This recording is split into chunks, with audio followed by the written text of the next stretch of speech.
오늘 본문의 말씀은 우리가 잘 아는 삭개오의 이야기입니다. 항상 누가복음을 보면 우리는 언제나 예수 그리스도의 움직임에 주목해야 합니다.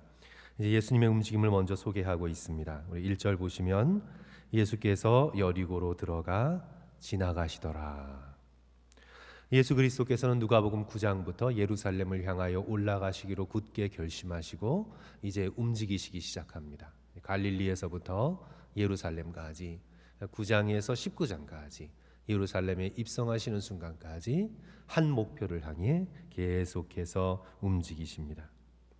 이제 예루살렘에서 가장 가까운 마을 가운데 하나인 여리고로 들어가시게 되었습니다.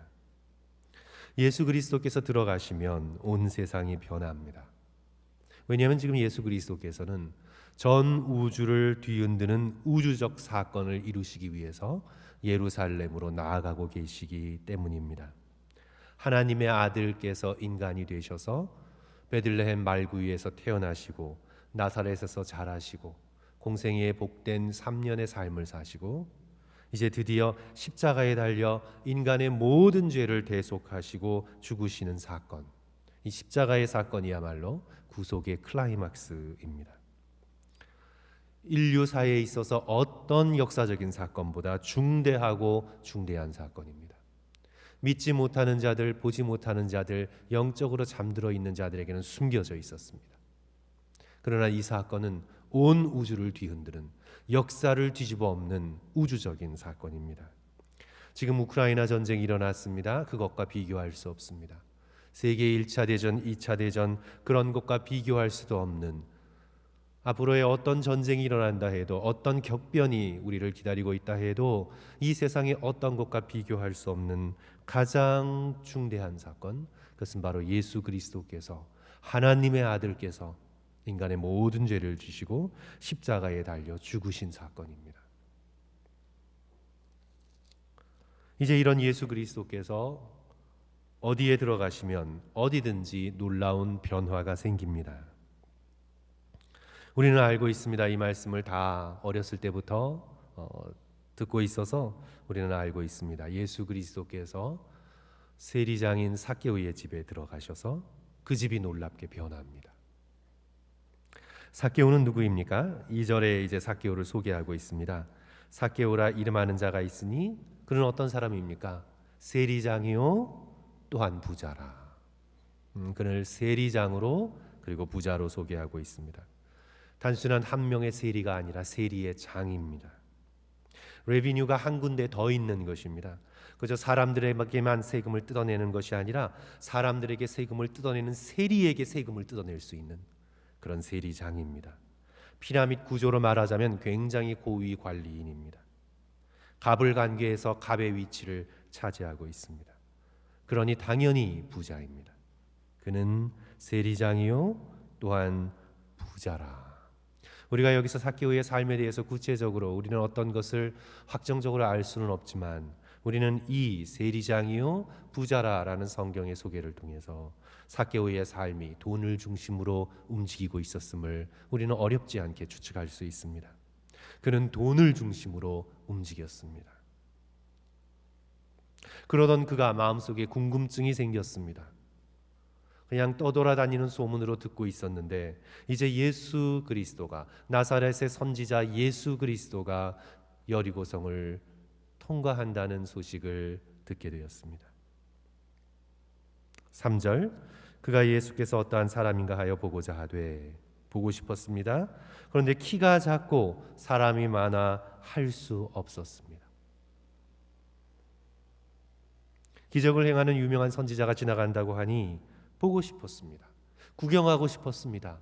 어떤 사람이길래 도대체 그렇게 소문이 나고 유명한 사람인가, 사람들이 저렇게 많이 몰려드는가, 예수님을 보고자 했습니다. 그러나 삭개오의 마음속에 보고자 하는 것이 전부였습니다. 그 이상은 그가 계획하거나 꿈꾸지 않았습니다.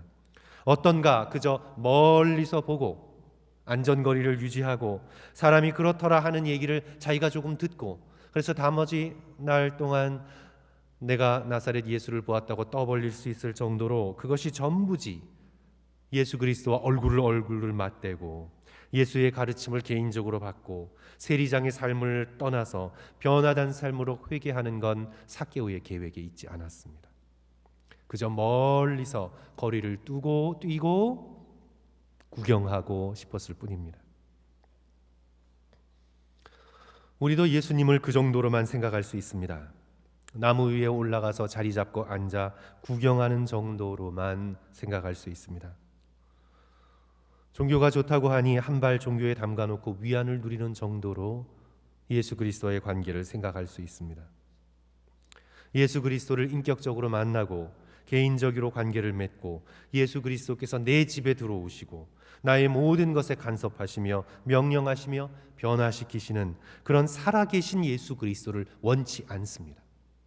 현대인들의 마음속에 살아계시는 예수 그리스도를 원치 않습니다. 지금은 내가 살아서 내 욕망을 추구하는 대로 살고 혹시 있을지 모를 천국이나 지옥을 대비하여 보험 드는 정도로밖에는 예수를 생각하지 않습니다. 그리고 종교에 미칠까 봐, 종교에 빠질까 봐 종교를 경계합니다. 적당한 거리를 두고 어려울 때 마음의 위안을 얻을 정도여야지 너무 빠지면 안 된다고 생각하는 것이 현대의 종교관입니다. 대신 무엇이 현실입니까? 현실이 무엇입니까? 돈입니다. 종교는 현실이 아닙니다.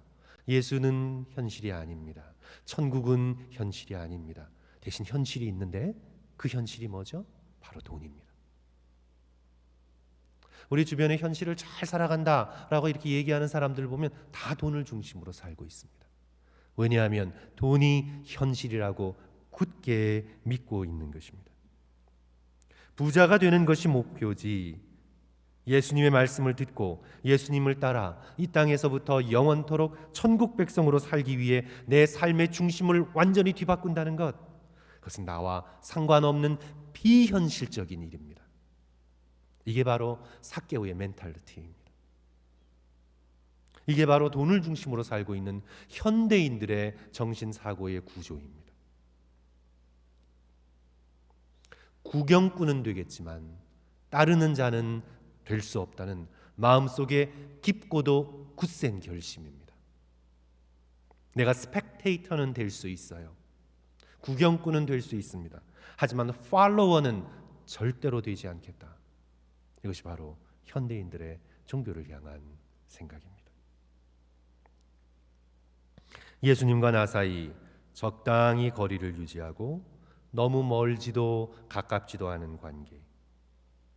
외로울 때 가끔 위안을 얻고, 하지만 예수 그리스도께서 내 집에, 내 마음에, 내 생각에, 그리고 특별히 내 물질에 들어오셔서 시시콜콜 간섭하는 건 싫습니다. 왜냐하면 현실은 나의 돈이고 나의 인생이고 나의 삶이고 나의 프라이버시이기 때문입니다. 하지만 예수 그리스도께서 적당한 거리를 유지하기를 원했던 삭개오에게 다가오십니다. 예수께서 다가오시면서 삭개오는 진도 10의 엄청난 충격을 느끼게 됩니다. 모든 것을 다 흔들어 버리십니다. 돈을 중심으로, 세리장이라는 지위를 중심으로 부자로 살아왔던 그의 삶이 완전히 뒤집어 엎어집니다. 진도 10의 대지진을 겪게 됩니다. 저와 여러분이 만난 예수님이 우리의 삶을 흔들어 놓지 않는다면 저와 여러분은 단지 구경꾼일 뿐입니다. 예수 그리스도를 진정으로 만난 자, 삶이 뒤흔들리고 우선순위가 바뀌어지게 됩니다. 더 이상 스펙테이터로서의 삶, 구경꾼으로서의 삶을 살 수 없습니다. 자기의 있는 자리를 떠나 예수 그리스도를 따라가는 팔로워의 삶, 제자의 삶을 살게 됩니다. 무엇 때문에 삭개오의 삶이 완전히 뒤흔들려 180도 바뀌어지게 되었나요? 두 가지입니다. 첫째로 예수님이 누구신지 알았습니다. 그저 기적이나 행하고 사람들이나 몰고 다니는 그런 인기 있는 대중 선지자인 줄 알았는데 이제 예수 그리스도를 만나고 보니 예수 그리스도께서 누구인지를 그는 깨닫게 되었습니다. 예수님이 누구이십니까? 삭개오의 모든 것을 다 알고 계시는 분이십니다. 삭개오가 만나 자신의 명함을 주고 자신의 이름을 알려주기 전에도 이미 예수 그리스도께서는 삭개오가 누구인지 그의 중심을 꿰뚫어 보고 계셨습니다. 5절, 예수께서 그곳에 이르사 쳐다보시고 이르시되 삭개오야 속히 내려오라. 내가 오늘 내 집에 위하여야 하겠다 하시니 누군지 묻지 않으십니다. 이미 그의 이름을 알고 계십니다. 그가 어떤 사람임을 알고 계십니다. 이름을 안다는 건 고대 세계 속에 그의 모든 것을 안다는 것입니다. 삭개오는 충격이었습니다. 요한복음에서도 나다나엘을 부르시는 예수 그리스도의 그 장면을 떠올려 보시길 바랍니다. 무화과 나무의 그늘 아래에 있는 그를 이미 알아보신 예수님, 그의 속사람을 꿰뚫고 계신 예수님. 나다나엘이 예수님을 알기 전에 예수께서 미리 나다나엘을 아셨음을 깨닫고는 나다나엘이 이렇게 고백합니다. 당신은 하나님의 아들이시요 당신은 이스라엘의 임금이로소이다. 삭개오도 같은 충격을 느꼈을 것입니다. 이름뿐만 아니라 자신의 모든 것을 꿰뚫고 관통하고 계시는 예수님 앞에 그는 과거의 죄된 삶이 무너져 내릴 수밖에 없었습니다. 둘째로 삭개오는 자기 자신이 누구인지 알았습니다. 예수님이 누구인지 알았기에 자신이 누구인지 알았습니다. 오늘 9절 말씀, 우리 예수 그리스도께서 삭개오를 향해 선언하시는 말씀인데요. 성도 여러분, 나같이 한 목소리로 읽습니다. 시작. 예수께서 이르시되 오늘 구원이 이 집에 이르렀으니 이 사람도 아브라함의 자손이미로다. 놀라운 선언입니다. 여태까지 그는 동족의 피나 빨아먹는 매국노라고 손가락질을 당했을 것입니다. 동족의 눈물로 배를 채우는 세리라고 그렇게 칭함을 받았을 것입니다. 당시 유대인들이 이방인처럼 취급했던 이스라엘에 떨어져 나간 자, 죄인, 세리, 장녀, 도무지 구원받을 자격이 없는 자를 향해 예수 그리스도께서 바로 그 삭개오가 누구인지 선언하십니다. 이는 아브라함의 자손이로다. 이는 아브라함의 자손이로다. 그러시면서 10절, 인자가 온 것은 잃어버린 자를 찾아 구원하려 함이니라. 그는 잃어버려졌지만 발견되었습니다. 약속의 백성, 구원의 백성 밖에 있었지만 예수 그리스도로 인해 아브라함의 자손이 되었습니다. 죄인이 되었지만 예수 그리스도를 만나 변화되었습니다.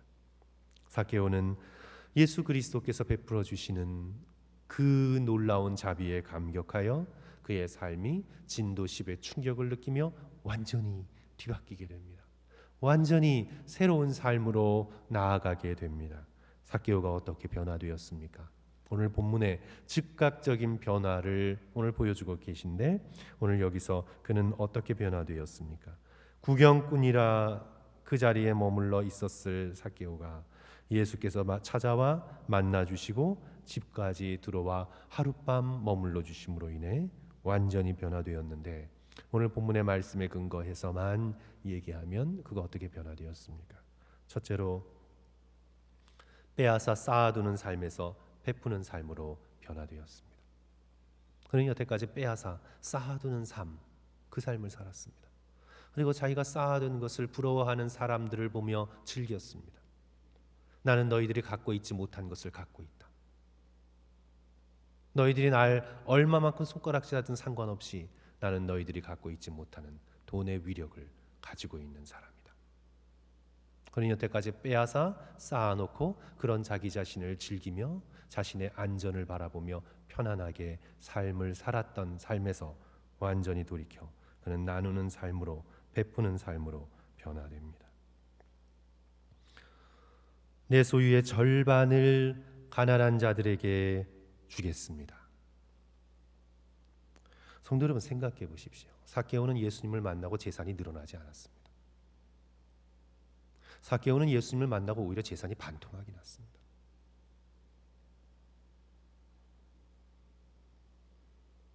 그리고 그는 하늘에 부를 쌓아두게 되었습니다. 물질로는 부자였으나 그의 삶은 돈에 중독된 삶이었습니다.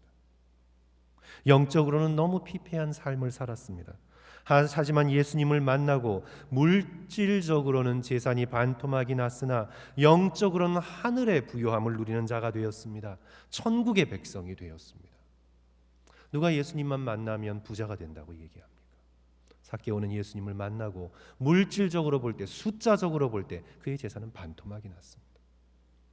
그러나 그는 영적으로는 이루 말할 수 없는 하늘의 축복을 체험하고 예수 그리스도를 따르는 삶의 영광스러운 삶의 첫 발걸음을 들이게 된 것입니다. 그래서 그는 빼앗아 쌓아두며 즐기는 삶에서 나누고 베푸는 영적인 삶으로 변화되었습니다. 그는 스펙테이터가 아니라 팔로워가 되었기 때문에 그렇게 변화되었습니다. 둘째로 그는 탐욕과 거짓의 삶에서 의롭고 정직한 삶으로 변화되었습니다. 오늘 8절을 보시면 삭개오가 서서 주께 이르되 주여 보옵소서 내 소유의 절반을 가난한 자들에게 주겠사오며 이제 이뿐 아니라 이제 그가 하나를 또 결심한데 만일 누구의 것을 속여 빼앗은 일이 있으면 4배나 갚겠나이다.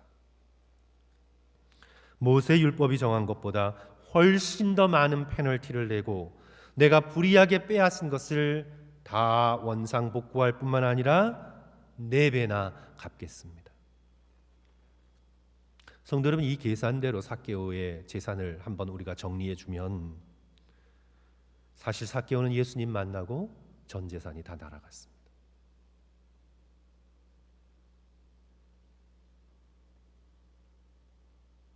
자기 소유의 반토막을 빼앗아 가난한 자들에게 다 주고 나머지 있는 반 중에서 자기가 불의하게 탈취한 것이 있다면 4배를 더 얹어서 다 갚겠습니다. 그는 그날 운명적으로 예수 그리스도를 만나고 물질적으로 볼 때 그의 재산은 거의 다 없어졌습니다. 놀랍습니다. 삭개오는 예수 그리스도를 만나고 돈에 붙들려 있던 자신의 영혼이 완전히 해방되었습니다. 이것은 자신의 마음과 자신의 영혼이 해방되지 않으면 할 수 없는 일입니다. 성도 여러분, 우리가 우리의 마음속에 무엇을 좀 나누고자 할 때 일어나는 우리 마음속에 갈등이 얼마나 많습니까? 이것은 예수 그리스도께서 뒤흔들어 주시는 놀라운 축복의 은혜가 아니시면 해나갈 수 없는 일입니다. 그는 돈에 중독된 삶, 물질에 중독된 삶 완전히 해방되었습니다. 삭개오를 묶고 있던 탐욕과 거짓에서 해방되어 그는 의와 진리의 삶으로 나아가게 됩니다. 지진보다 더 큰 예수님과의 만남의 충격입니다. 삭개오는 이전까지 경험해보지 못했던 놀라운 영적인 체험을 예수 그리스도의 만남 속에서 이루어냈습니다. 경험했습니다. 예수께서 자신의 이름을 불러주시고 그의 영혼, 그의 마음 가장 깊숙한 곳을 만져주셨습니다. 자기는 하나님 앞에 감히 나갈 수 없는 죄인 중에 죄인이었는데 내려오라고 말씀하시고 그와 함께 죄인의 집에 들어가 식사하시고 그를 축복하시며 이는 하나님의 아들 예수 아브라함의 자손이라고 말씀해 주십니다. 그가 아직 눈이 완전히 열려 예수 그리스도께서 하나님의 본체이시라는 걸 그 당시에는 깨닫지 못했지만 죄인의 집까지 들어와 잃어버린 나를 찾아주신 은혜, 예수님은 우리의 삶을 뒤집어 엎는 충격이 되십니다. 사랑하는 성도 여러분, 우리 모두 구경꾼이 아닌 예수님을 따르는 자로 살아가시기를 주님의 이름으로 간절히 축원합니다. 주님의 은혜와 주님의 능력으로 나의 삶을 속에서부터 180도 뒤집어 엎어 주시고 바꿔 주시옵소서. 모아 쌓아놓고 누리는 삶에서 나누고 베푸는 삶으로 변화받으시기를 주님의 이름으로 축원합니다. 우리를 묶고 있는 탐욕과 불의에서 해방되어 예수 그리스도를 바라보고 십자가와 부활의 자리까지 그리스도를 따르는 그런 놀라운 축복이 저와 여러분의 영적인 놀라운 경험이 되시기를 주님의 이름으로 간절히 축원합니다.